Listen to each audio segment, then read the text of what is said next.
ایک آدمی نے عالمہ عورت سے شادی کر لی۔ شادی کے بعد اس لڑکی نے کہا کہ میں عالمہ ہوں اور ہم شریعت کے مطابق زندگی بسر کریں گے۔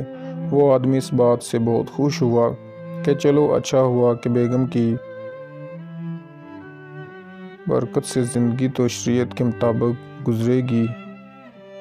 لیکن کچھ دنوں بعد بیوی نے اسے کہا کہ دیکھو، ہم نے گھر میں شریعت کے مطابق زندگی گزارنے کا عہد کیا تھا اور شریعت میں بیوی پر ساس اور سسر کی خدمت واجب نہیں، اور شریعت کے مطابق خاوند نے بیوی کے لیے علیحدہ گھر کا بندوبست بھی کرنا ہوتا ہے، لہٰذا میرے لیے علیحدہ گھر لے لو۔ وہ آدمی بڑا پریشان ہوا کہ علیحدہ گھر لینا تو مسئلہ نہیں، لیکن میرے بوڑھے والدین کا کیا ہوگا؟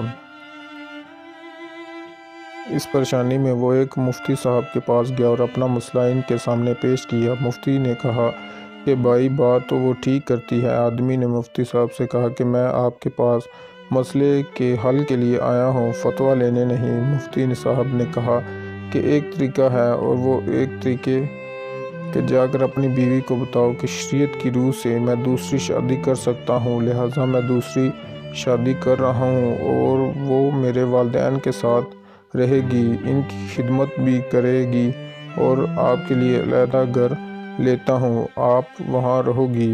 بیوی اس کے جواب سے سٹپٹا گئی اور بولی، دفع کرو دوسری شادی کو، میں ادھر ہی رہوں گی۔